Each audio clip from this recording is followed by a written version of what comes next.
we've got some serious interference here from the electrical realm tonight. Beelzebub is buzzing. Oh no, Lord of the Flies. What should we do? What should we do? It's been, I actually do. I have a massive march fly in the room that I can't get out. That's buzzing around, driving me mad. wants to be part of the stream tonight, clearly, yeah. Yeah. It does. It does. How have things been down there in Commonwealth land with the funeral and stuff this week?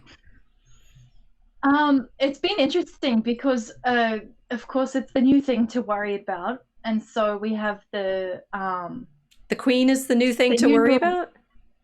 the Queen is the new thing to Oh worry my about goodness, I did because not anticipate this. I thought, no, I thought just pageantry, Harry and Meg. No, why is she the new thing to worry about? no, well, because she's died, therefore reminding everybody that she exists. Okay. Because Australia seems to forget that it's a constitutional monarchy, and because she's dead, now we have to talk about her. That's the way it works down under. Ah, okay. Okay. Arguing for respect to the passing of our sovereign, or you're going to be having fiery arguments about why Australia should finally become a republic. Mm. So it's been an interesting week. A lot of Indigenous activists have been discussing that they don't want anything to do with the British monarchy, and of course talking a lot about colonialism down here. And so yeah, a bit of a different conversation than you've been having in America by the looks of it. I don't know. I realized I spent Monday on Telegram looking in and out of clips of the pageantry that was going on, and every time I'd see a little, sort of moment of her coffin moving along the street or going into the chapel or being lowered into the crypt and stuff, I'd get really weepy, and then I'd have to look away because I didn't want to be overcome by it, which I found interesting. And then thinking, it's like, what are you thinking? You're a historian, and you're not watching the historic moment of this enormous transition from. I did feel. I mean, we've been talking about in effect talking about the Queen for weeks now, because we did the vending machine empire that began with Elizabeth I, very well. I mean, her father, but really Elizabeth I, and then the Galadriel, who has that timeless quality. I mean, the thing that I realized made me most weepy thinking about the Queen is Tolkien was alive when Elizabeth was. You can see it. Leave the fly. It's your Elizabethan Tolkien. fly. Yeah. The Tolkien was alive, and there's this one moment when he's talking about the lineage in Beowulf, and how our present queen's lineage goes back to shield sheafing in Beowulf. And I'm like, that was always like really cool to say we're still in, all of my Tolkien thing, we're still in the same story with shield sheafing and Elizabeth and her ancestors and Tolkien here, and I'm teaching you this class, and now she's dead. I mean, I suppose technically Charles is still related to shield sheafing and the kings in Beowulf and so forth, but it's not the monarch that Tolkien knew. Yes. It's the end of an era. It really is the end of an era. The last connection to old Britain, what I would consider to be old Britain, because in Australia they used to sing "God Save the Queen." I mean, this was a very pro monarchic continent for a long time because it was the colony of Great Britain, and yet we've had a very strange relationship with the monarchy in Australia. So not so much viewing it mythologically as you would and as Tolkien would. Australians don't have that mythological connection to the British monarchy, which is why this week sort of provoked everyone to interesting responses, because I don't think Australians understand the mythology of the monarchy in general. It's seen as a political machine. And that's very mythology. interesting. So I have, I mean, as an American, I have this fantasy that you Commonwealth folk are very taken up with the monarchy, because all we have, I mean, all we have in the United States is, I had people in my Telegram with American flags and stuff sneering at the fact that I was sharing these videos, being like, "What, we don't need no king." But on the other hand, I think there's ways in which the United States, the United States is very invested in the existence of the king to not need. Yes, well, that's your defining myth, isn't it? Yes. Or part of your defining myth. You can't really be a staunch republic unless you've rebelled against something which is not a republic. Right. So without the monarchy to rebel against, what are we? Yes. That we have to be the anti-monarchs or nothing. Which means that, so I missed out. I spent too much time, as we all know, on the road this summer, and so I missed getting to go to the local Renaissance fair, which has an actress dressed up as Elizabeth I, who's never convincing. I've long wondered about that. Why can you can't simply dress someone up in the costume and have the effect of the monarch?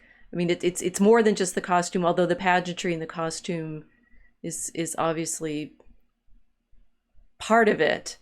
But I missed out on my fantasy version of Renaissance Fair even this summer, which I'd say, it's like that we have Renaissance fairs all over the United States is pretty telling. we still somehow want to belong to Elizabethan England somehow.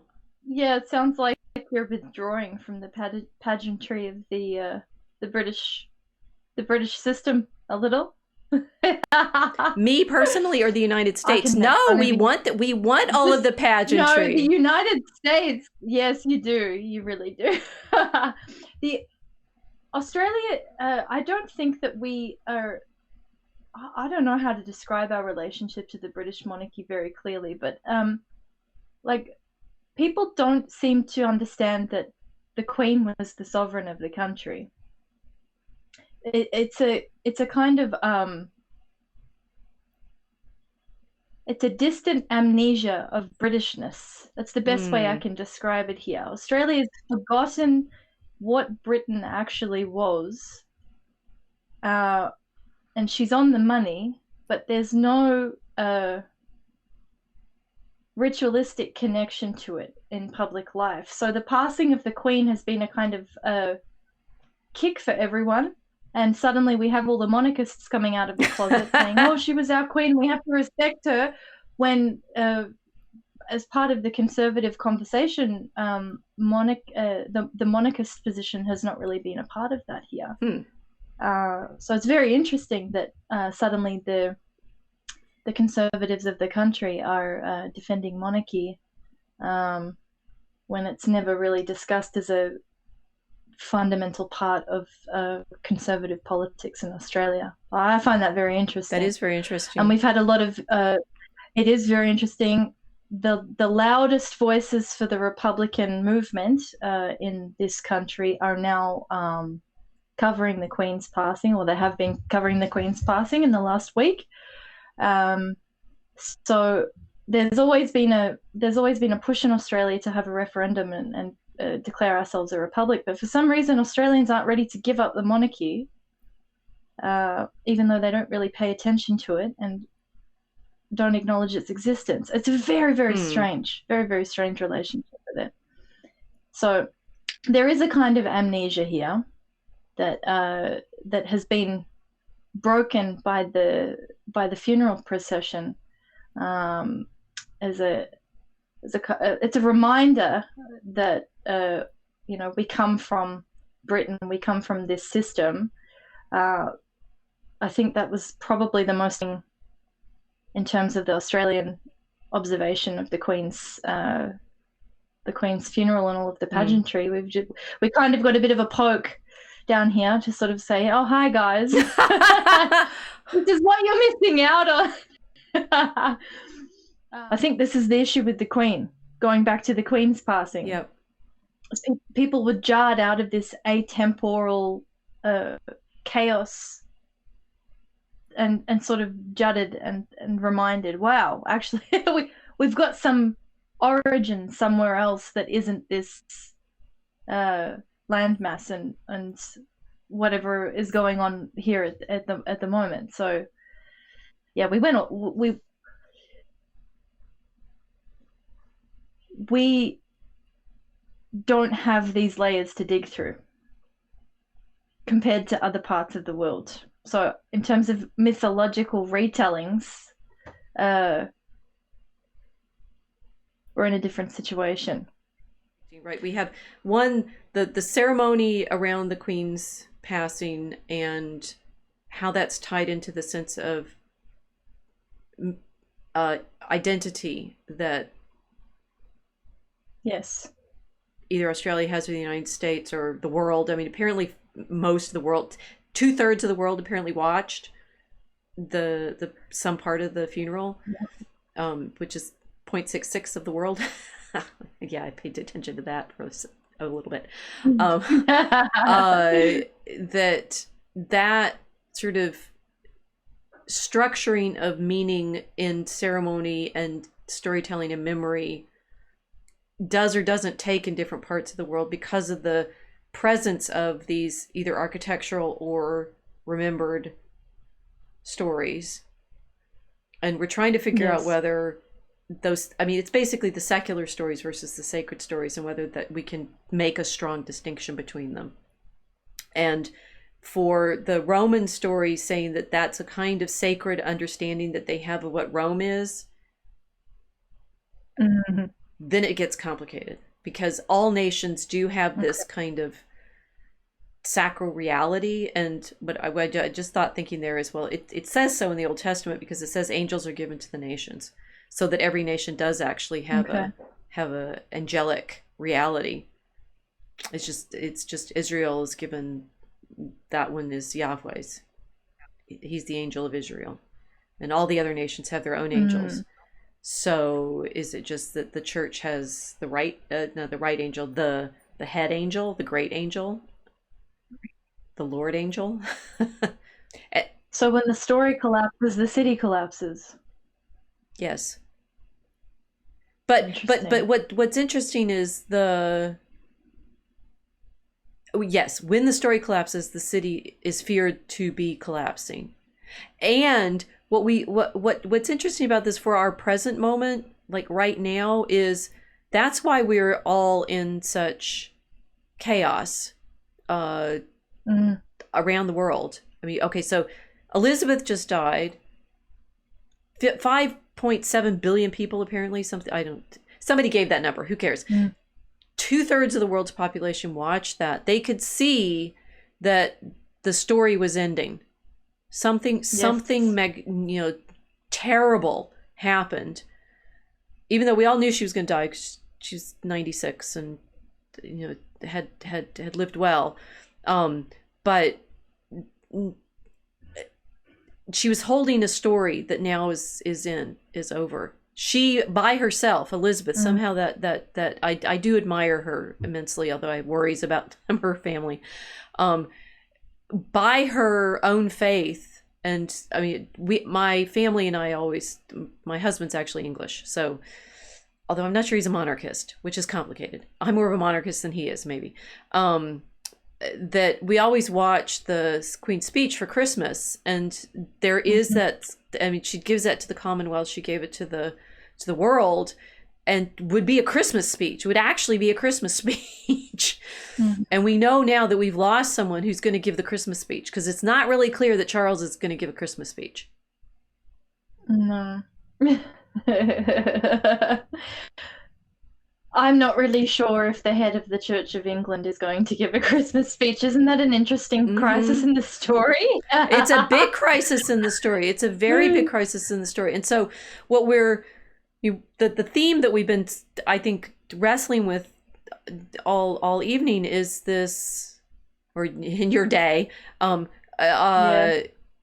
when do the stories, when do, I mean, it's faith in the sense of the reality of the story. When do the stories seem real, and when do they seem fictional? In the medieval period, the king knows I feel like I've said this before, but I'll say it again. They serve by the grace of God, which means they serve only insofar as they serve.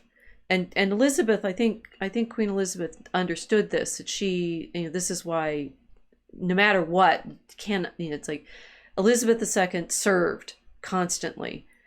She was always, very, very self-conscious of how much duty she had in her role. And that kind of sense of responsibility, the monarch carries the people, carries responsibility for the people, carries, she could have been she could have been an advocate for things that we wish she had been an advocate for, but that she did understand that was her purpose, which is not a position of power, it's a position of service. And that the medieval monarchs, were constantly challenged by the clergy over the ways in which they were exerting their authority. But the pious, the ones that we know that were pious and tried to be Christian, tended to acknowledge themselves as, Davidic kings, in the sense that David was a sinner too. So, the proper role of a king is in penance, to recognize how much everything he has is because he's in this position that God has given him to take responsibility for. I'm thinking maybe that's why we were all watching the Queen's funeral. Yeah, definitely. Maybe that's what everybody's missing. Maybe a kind of recognition of service. She had that. We very rarely see. She had that more than anybody else. Now, I mean, nobody alive has that.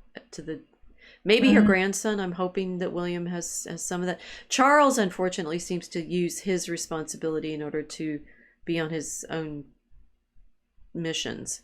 Which, to be fair, since he's 73 now and he's been prince for all this time, it's like, what was he supposed to do? But he was supposed to serve, not be the spiritual leader, which she did say that, but it seems to me that she did listen to the archbishops in Canterbury.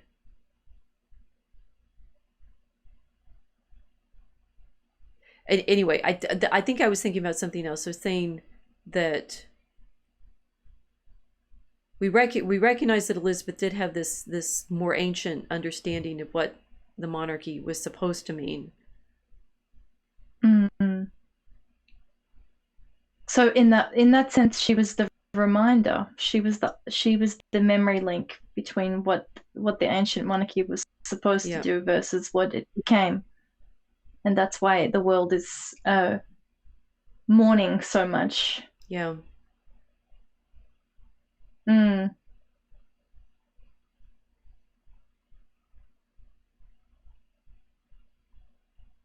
Well, that makes sense. Because Australia has an amnesia, but it has a desire for service. That much I know. It's a country created out of that kind of service to empire. So that's interesting. We've got some more people commenting. This is great. Old Lion Bear, thank you for joining us. Old Lion Bear says, "You're awesome. I'm glad I finally found you live. I was never sure what time to tune in." Yeah, so you found that we had the Telegram notices go out when we go up. Mike 1000, the stone that the builders rejected. Mike 1000, the Christian monarch is a servant in imitation of Christ. Exactly. Yeah. Old Lion Bear is saying, I'm reading these out of order, sorry guys. World War III has begun, never fear physical death. All that matters now is purity of soul and the love and power Christ has chosen. Yes. And Artex, welcome.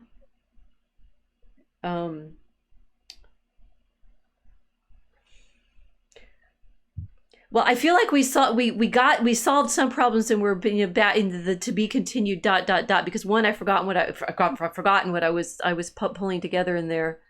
I mean, I think, well, I guess I was still thinking about Christianity and responsibility. There we go. that to study history as a Christian, you have to be constantly conscious of sin, which is what the scribbling on the Washington Monument was trying to do, saying, I can't remember what it said because it was rude and I was going to repeat it anyway, but something to say we do to recognize the degree to which the government has not, in fact, fulfilled its role as responsibility. I mean, I think, unfortunately, most people look to the government now as the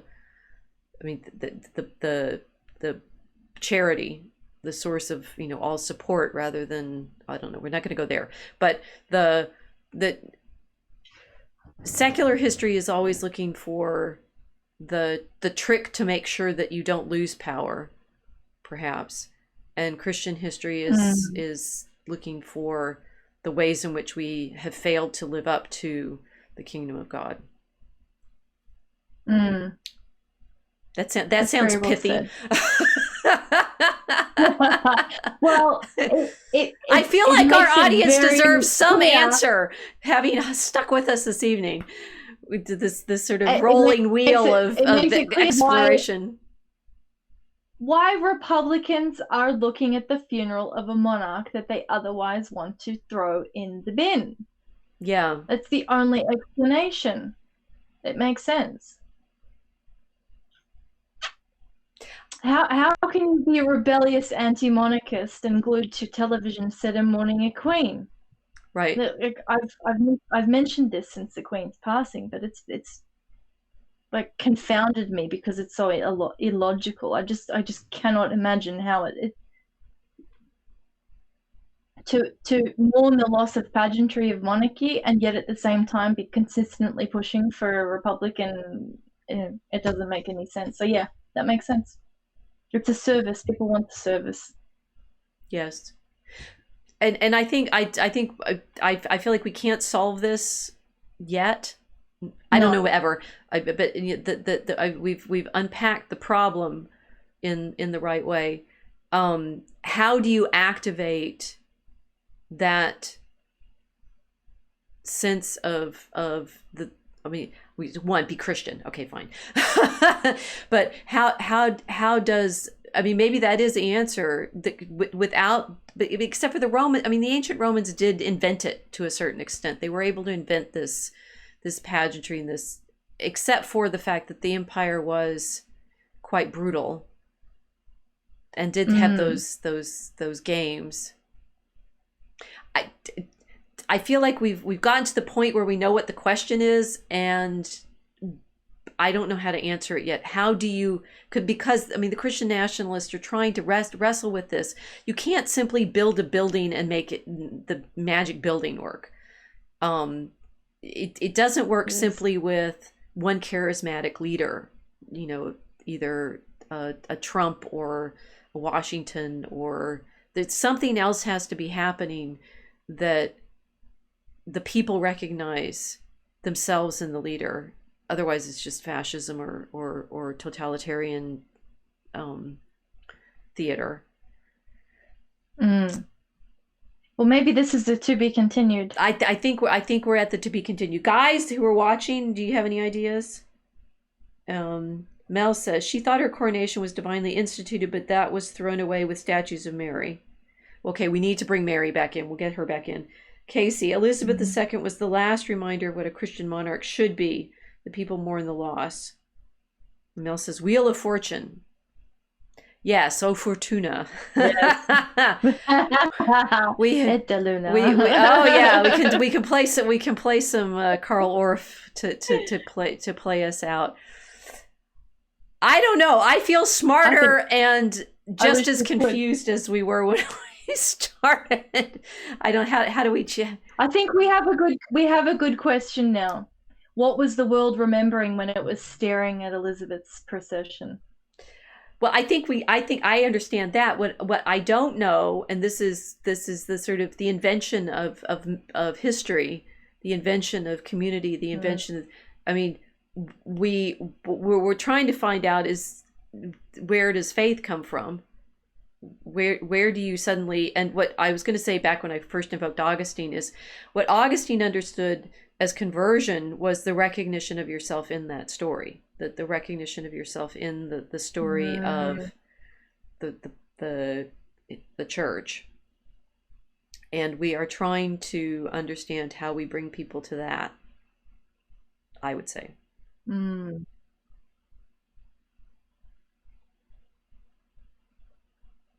From fan fiction to history. From fan fiction to history. Well, so I think we should leave it there. Thank you all so much for joining us, and we promise to continue with this particular